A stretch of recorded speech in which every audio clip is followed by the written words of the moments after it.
Assalamualaikum warahmatullahi wabarakatuh. Waalaikumsalam. Kali ini saya ditemani teman-teman dari Kokam dan MDMC Banyumas. Kita akan mendaki ke Bukit Cendana. Ya, di sana ada apa ya, nanti kita lihat aja ya. Langsung aja yuk.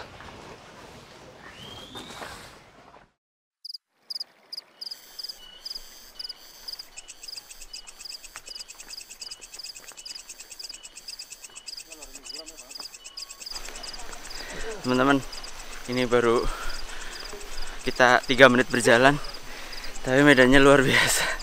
Udah ngos-ngosan.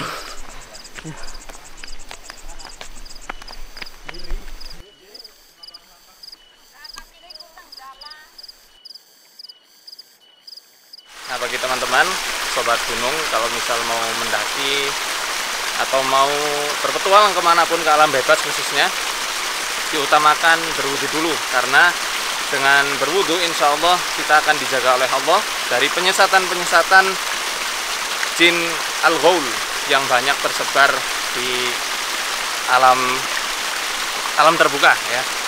Nah, jin ghaul ini yang biasanya menyelong atau membuat orang kesasar, seakan-akan udah keluar dari jalan itu kembali lagi ke tempat itu. Ya, kita wudu dulu ya. Bismillah.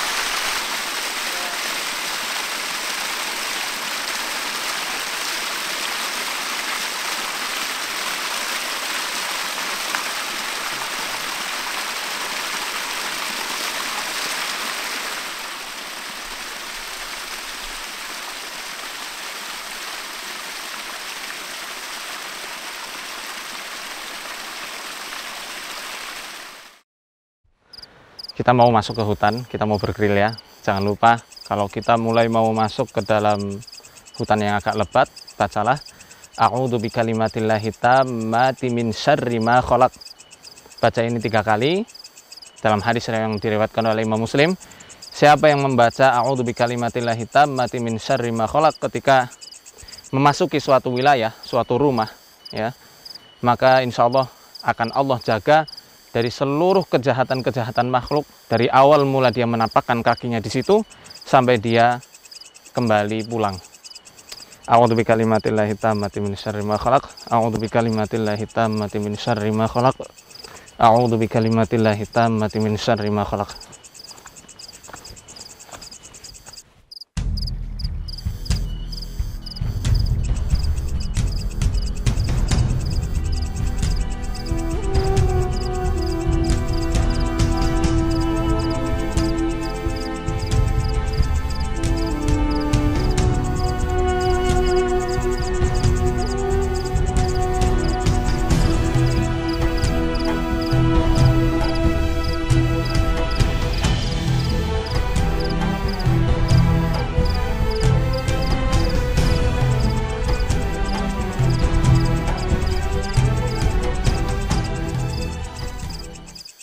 Nabi Shallallahu Alaihi Wasallam menyunahkan kita ketika kita dalam keadaan safar, kemudian jalannya itu menanjak, kita disunahkan untuk membaca Allahu Akbar, Allahu Akbar, Allahu Akbar. Ayo. Allahu Akbar. Allahu Akbar.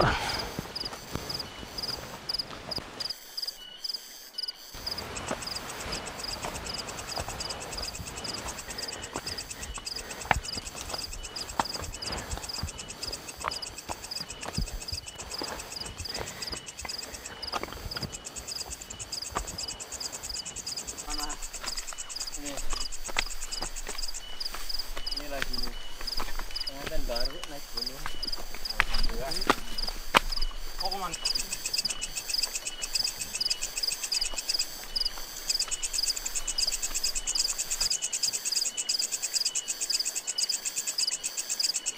Kita lagi di Oyodan, masih seperempat ya, menurut perjalanan.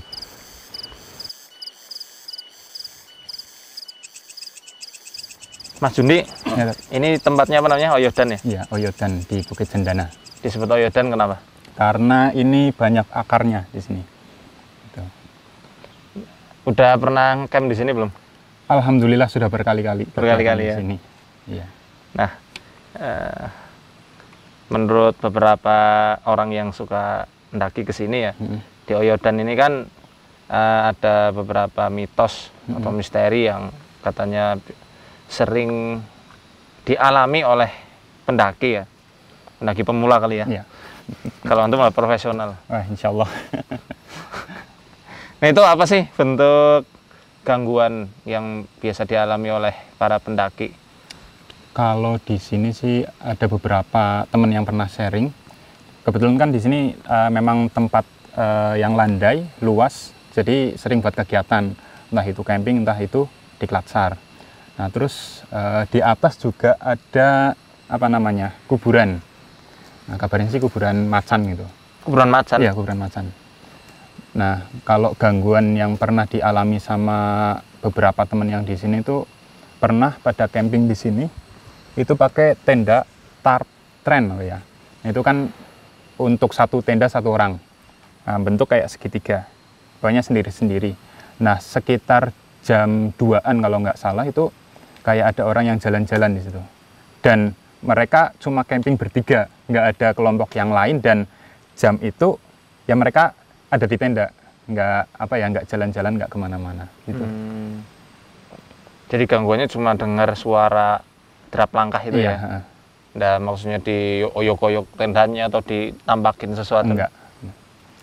Dan mungkin pernah ada tapi bukan pas kejadian itu, bukan teman juga.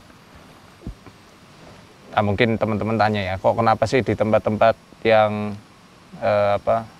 seharusnya bisa untuk mentadaburi alam, ya, mentadaburi kekuasaan Allah melalui tanda-tandanya di alam raya ini, kok malah seakan-akan angker, wingit gitu ya, dan sering terjadi beberapa gangguan-gangguan yang dialami oleh beberapa pendaki, atau mungkin banyak ya, nggak cuma 1-2 ya. Iya.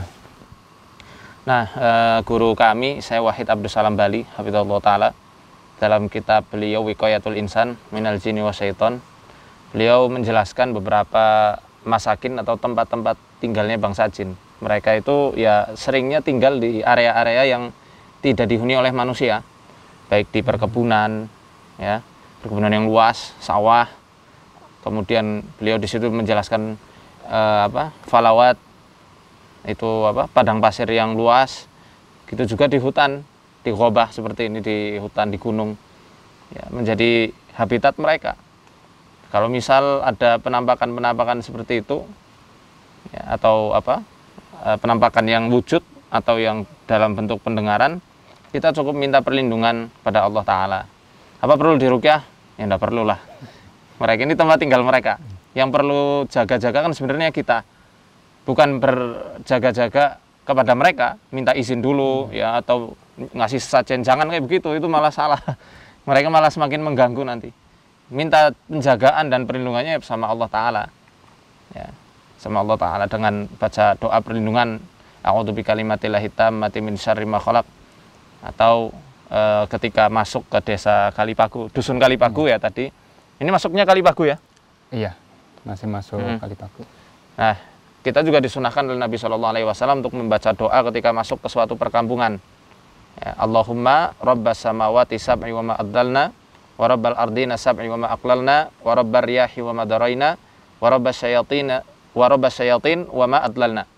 Ya Allah, Tuhan yang menguasai 7 lapis langit beserta apa yang dinaungi olehnya, Tuhan yang menguasai 7 lapis bumi beserta apa yang dikandung di dalamnya, Tuhan yang menguasai angin beserta apa yang dihembuskan olehnya, dan Tuhan yang menguasai setan beserta apa-apa yang telah disesatkan olehnya. Allahumma inna nas'aluka khaira hadhil qaryah.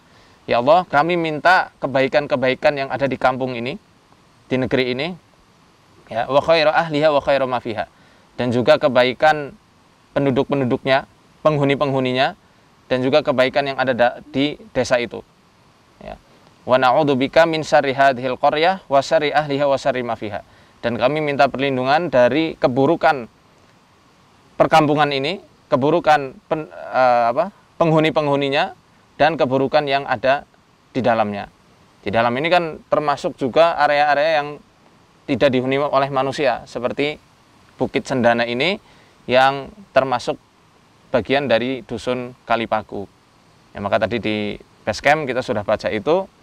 Ya, maka insya Allah gangguan-gangguan ketika memang harus bermalam di Oyodan atau nanti di Selamat yang terkenal, Pos 4 sama Rantu. Rantu ya, yang terkenal angkernya, insya Allah tidak akan diganggu yang semacam itu. Mereka tinggal ya biarkan aja, memang tempat tinggal mereka. Gitu. Sekarang kita ngopi dulu. Nah, Komandan Marioto.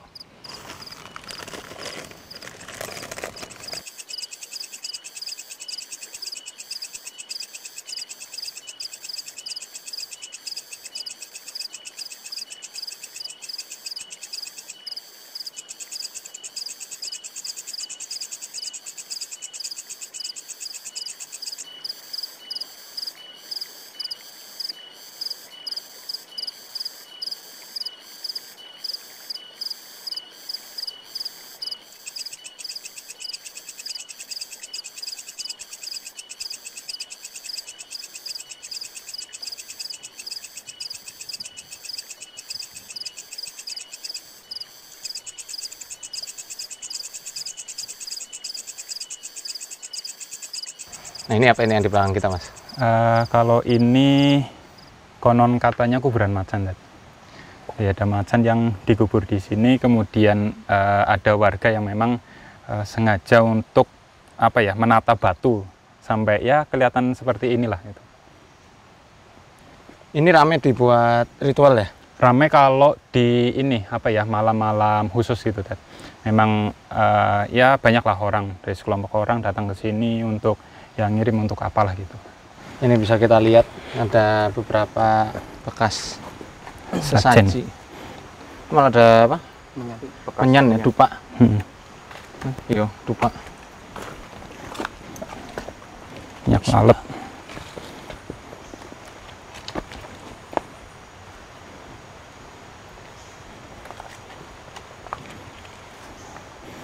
Minyak.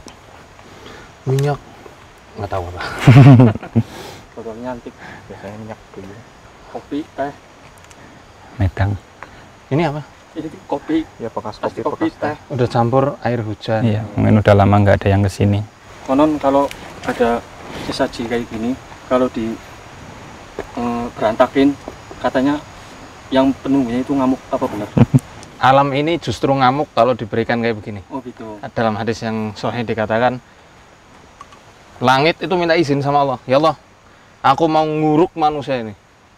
Bumi juga gitu. Ya Allah, aku pengen nelan manusia. Ya Allah, gunung, aku pengen meletuskan diriku supaya bisa menimpa kepada manusia. Ini hadis qudsi. Riwayat Abu Dawud kalau tidak salah ya. Tapi Allah masih tahan dulu. Tunggu manusia itu sampai bertobat. Apa yang membuat mereka langit, bumi, dan juga gunung itu kok sampai sengamuk itu ya? Karena banyak sekali manusia yang menyekutukan Allah di atas bumi, di bawah langit, bawahnya gunung juga, di kaki gunung atau mungkin di gunung itu sendiri. Mereka tidak rela. Kan di akhir-akhir penutup surat Al-Ahzab dijelaskan itu. Inna aradna al-amanata 'ala samawati wal ardi wal jibal fa abaina ay yahmilnaha wa asfaqna minha wa hamalaha al-insan innahu kana zaluman jahula. Sesungguhnya kami telah menawarkan amanah pada langit, bumi, gunung. Mereka semuanya nggak berani megang amanah itu. Amanah apa? Amanah taklif. Taklif ini beban, akan diberikan beban syariat dan akan diuji di kehidupan dunia untuk mentauhidkan Allah dan tidak menyekutukan dengan sesuatu apapun, termasuk jin. Bahkan mungkin jin yang ada di sini juga tidak suka dibegitukan. Karena ada yang muslim, bisa jadi demikian. Ya. Satu lagi boleh? Gini, ketika ada orang yang menyajikan sesaji, itu saya pernah baru menyajikan sesajen itu, lalu saya makan tadi. Sesaji itu saya makan. Terus konon katanya gimana ya? Apakah itu sajennya itu bisa dimakan atau enggak? Terus sama yang naruh itu saya kena marah loh. Itu bukan buat kamu, itu buat makhluk-makhluk halus. Makhluk seperti jin itu sama seperti manusia ya. Mereka makan itu adalah saripatinya, saripati makanan. Makanya ketika waktu maghrib Rasulullah SAW disuruh disuruh Nabi SAW untuk menutup seluruh geriba-geriba air, gitu juga makanan, dengan walaupun hanya dengan tisu kita baca bismillah. Supaya apa? Supaya tidak dijilati sama setan. Cara makannya kan seperti itu. Nah, kalau misal diberikan sesaji, ada beberapa ulama memang dari mazhab Syafi'i itu melarang makan dari makanan yang dipersembahkan untuk sesajen. Tapi ada pendapat lain yang mengatakan dibolehkan. Untuk amannya lebih baik nggak usah, mau udah dijilatin jin itu. Tapi kalau masih baru kan belum disentuh Ya istilahnya. kalau masih baru sih Kan masih beda baru. urusan. Berarti kalau banyak kesurupan massal, keracunan massal itu mungkin penyebabnya dari itu ya. Karena makan nggak ditutup. Ya dari situ kemudian tentu yang paling utama yang menyebabkan manusia itu diganggu jin adalah mereka menyembah-nyembah dan mengagung-agungkan mereka. Oh, iya. Mengagung-agungkan bangsa jin. Ini kan dijelaskan dalam surat Al-Jin ayat 6. Wa annahu kana rijalun minal insi ya'uduna birijali minal jinni fazadum raqa. Ada laki-laki dari bangsa manusia yang minta tolong kepada laki-laki dari bangsa jin, akan Allah tambah rohako. Rohako ini kesesatan. Tapi rohako yang dimaksud oleh para ahlu tafsir, yang dijelaskan oleh para ahlu tafsir, akan ditambah ketakutan bagi mereka, ditambah terornya bangsa jin, karena nggak ngasih sajian diteror, dan ditambah kepanikan. Ya, bagi orang yang sering minta tolong sama jin seperti itu. Dan awal mula jin itu berani sama manusia justru karena manusia itu sendiri yang menghina-hinakan dirinya untuk jin. Allah sudah berikan fasilitas dan makanan bangsa jin di hutan ini beraneka ragam. Kita tidak perlu kasih sesaji seperti ini. Ya, kita tidak perlu kasih makanan-makanan untuk mereka sudah bisa makan. Bisa makan sendiri. Karena alam jin itu alam yang lengkap sama kayak manusia. Oh. Ada dagingnya, daging sendiri. Buktinya dalam hadis yang diriwayatkan Imam Muslim, ya, kita jangan cebok, ini Bukhari dan Muslim ya, dilarang cebok sama tulang dan juga kotoran yang kering. Kenapa? Karena kata Rasul, tulang itu akan Allah jadikan banyak dagingnya bagi jin. Kita lihat tulang, tapi bagi mereka itu banyak jin. Banyak apa? Dagingnya. Ini untuk jin Muslim, tulang dari hewan yang disembelih secara syar'i. Nah itu. Jadi mereka nggak makan beginian. Oke, terima kasih Dad. Ya, semoga Allah berikan hidayah tauhid untuk kita semuanya. Amin. Kita lanjut perjalanan. Oke.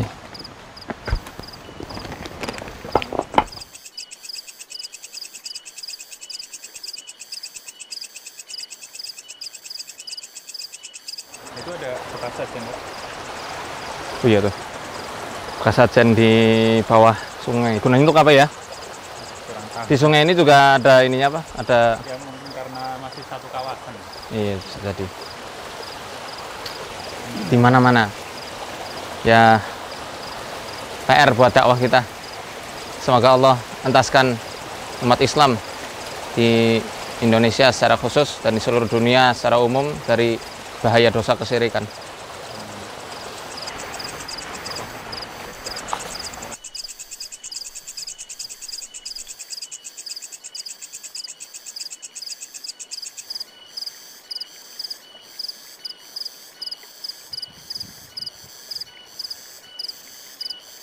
Kita mau naik ke atas. Ini ada berapa anak tangga, Mas? Belum pernah ngitung. Nanti kita hitung ya. Ternyata Cempulak masih naik lagi kok. Kirain tadi kuburan itu yang puncak. Ayolah. Semangat. Semangat. Puncak ada di atas.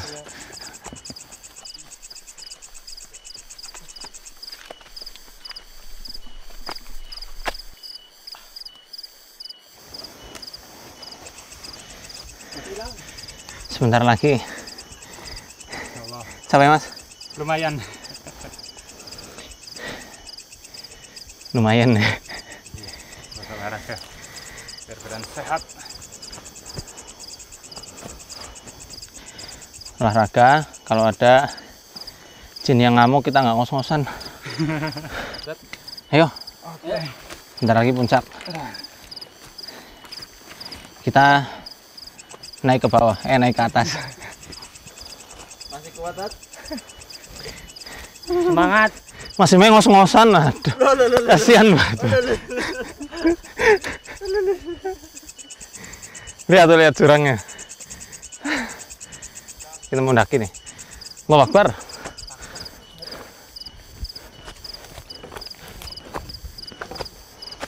Masih main lemes kan?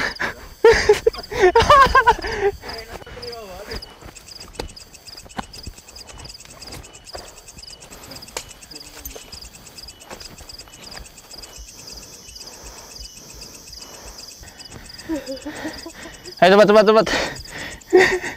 Kayak banget. Ini saat Ustadz Faisal kecapean, padahal cuma naik bukit. Ini kameramannya juga. Kemarin ngajaknya naik selamat loh. Ini naik bukit baru kayak. Ini baru bawahnya banget loh. Bawahnya selamat banget. Belum apa-apanya.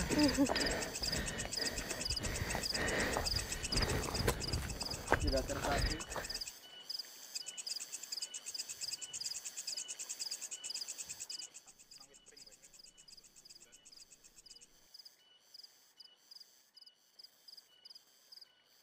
Gimana Tad? Semangat? Selalu semangat. Allahu Akbar. Kecil lah. Belum ada setengahnya selamat. Sekarang kita lihat, katanya Ustadz Faisal, aku yang paling capek. Kita lihat dari ekspresi muka ini siapa yang paling capek.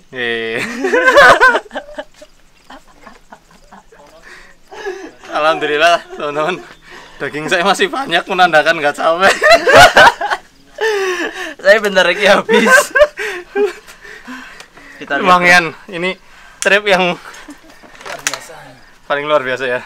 Padahal baru 5.745 langkah teman-teman. Kalorinya Kurang berapa lebih. kalori? Ada kalori 838 yang kebakar. Burgernya belum kebakar. Ini detak jantung kita kurang lebih 125. Saya berapa saya? 100 sama 125 ppm. Ya, kita sama-sama si bujang. Masih. Mas Anton nggak ada keringatnya, luar biasa. Terbang. Mas Anton tadi habis buka baju, habis diperes. Peres dulu tuh, udah kering. Pemandangannya ketutup kabut. Ini katanya kuburan Belanda ini.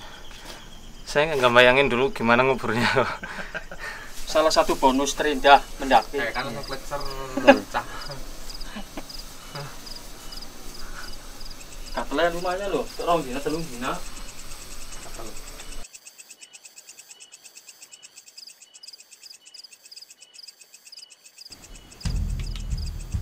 Allahu Akbar.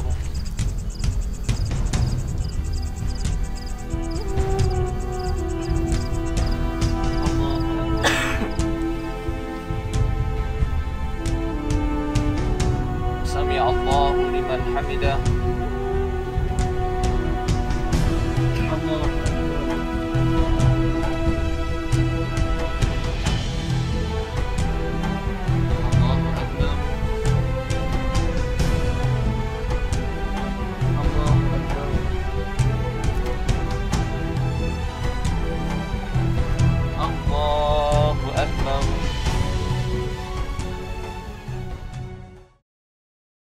Alhamdulillah kita sudah berada di puncak Bukit Cendana.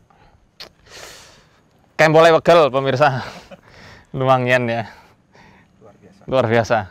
Nah, ini baru belum ada seperempatnya Gunung Selamet. Sebenarnya rumor Bukit Cendana ini adalah bukit yang angker ya, kata orang-orang sih. Kata teman-teman saya juga. Nah, itu ternyata di puncaknya ada petilasan. Ini petilasan atau kuburan ya? Kuburan ya? Iya. Kalau kata orang sih kuburan. Ya wallahu a'lam kuburan betulan atau hanya sekedar petilasan ya kita nggak tahu ya. Ini belakang kita ini. Itu dibungkus kain kafan kali ya. Nah, ini kita bisa lihat teman-teman. Ini ya seperti biasalah. Di tempat-tempat yang mungkin dianggap keramat dikasih apa nih namanya? Kemenyan sama dupa. Kita mau ngobrol-ngobrol nih sama tim kita ya, Mas Anton, karena pengalamannya masalah beginian lebih banyak. Ya, lebih banyak. Mas, kalau apa tempat-tempat yang dianggap keramat kayak begini ya, mungkin ada kelebihan-kelebihan tertentu, energi-energi tertentu. Kenapa kok yang dipakai pasti kemenyan, terus bakar-bakaran apa ini kelapa ya? Apa namanya? Manggar. Mancung Ya. Ya, mancung kelapa. Kenapa kok pakainya mancung kelapa terus ada kemenyan? Mancungnya sih sebenarnya itu buat apa namanya? Apinya aja, buat bakar kemenyannya. Karena kebanyakan orang kita kalau di tempat-tempat sakral, maksudnya bukan tempat sakral, tempat-tempat yang dimistiskan seperti ini pasti pakainya kemenyan. Karena bangsa mereka memang suka dengan wewangian-wewangian tertentu sih. Biasanya sih umum pasti kemenyan. Kemenyan ya. Pasti kemenyan. Di penembahan-penembahan, petilasan, kebanyakan kemenyan. Jarang yang pakai dupa. Ya ada lah, tapi kebanyakan kemenyan. Kemenyan. Nah, ini setan itu kan cenderung suka bau-bauan yang busuk ya. Nah, ini sedangkan kemenyan itu baunya Gak enak juga. Nggak enak Kemenyan juga. baunya menyengat karena itu dari getah pohon apa saya lupa. Pohon damar kalau nggak salah. Tapi dicampur sama apa? pohon damar. Dari pohon damar ya. Nah, makanya karena aroma itu mengundang ya. Itu Disukai sebagai- mereka. Disukai mereka dan sebagai bentuk wasilah perantaraan bagi orang-orang yang melakukan ritual ini supaya jin itu datang, ya, kemudian mentaati apa yang mereka inginkan. Ya jelas ini sebuah penyimpangan akidah yang luar biasa ya. Tapi perlu diingat sebelum agama-agama yang sekarang ini diakui oleh negara ini muncul ya atau datang ke Indonesia, leluhur-leluhur kita di Jawa ini memang dulunya memiliki beberapa kepercayaan, aliran kepercayaan. Ada yang animisme, ya, dinamisme, totemisme, ya, dan ini yang paling banyak kita temukan hingga detik ini. Gitu juga di Banyumas ada aliran kepercayaan totemisme, di mana orang-orang Banyumas selama itu meyakini bahwasanya siapa yang memakan banyak atau angsa itu akan kualat atau celaka. Karena sama saja tidak menghormati hewan totem yang menjadi marga dari para leluhurnya. Ya, ada banyak catra, sampai akhir, yang paling akhir itu banyak tole yang membunuh ayahnya sendiri. Nah, yang seperti ini yang ada di belakang kita, kuburan, entah itu kuburan betulan atau mungkin hanya sekedar petilasan, saya rasa tidak perlu kita pikirkan untuk orang-orang yang memang hobi ndaki di sini. Ada kegiatan diksar atau yang lainnya, cukup baca doa-doa yang disunahkan Nabi SAW, maka insya Allah Allah akan melindungi kita dari segala makar-makar setan-setan dari kalangan jin yang fasik. Karena ini kabut sudah mulai turun, kita juga mau turun lagi ke bawah. Terima kasih teman-teman Kokam dan MDMC Banyumas telah mendampingi tim MFO untuk eksplor di Bukit Cendana. Insya Allah berikutnya di tempat yang lain, yang lebih seru, yang lebih tinggi, lebih ekstrim, dan bikin kita lebih langsing insya Allah. Tersadani Allah yakum. Assalamualaikum warahmatullahi wabarakatuh. Waalaikumsalam warahmatullahi wabarakatuh. Ini makhluk Allah. Namanya lintah. Nih lagi nyari titik nih. Ini tabib alami nih, bekam alami. Ini lebih baik kita langsung pakai garam ya, jangan langsung dicabut. Sorry mas.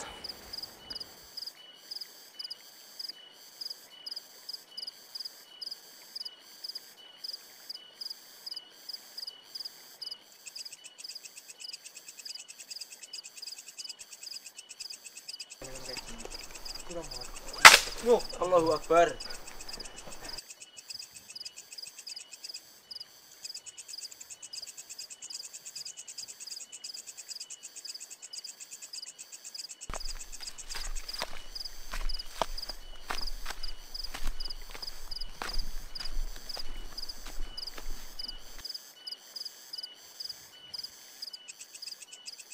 Tadi kita hampir kesasar ya.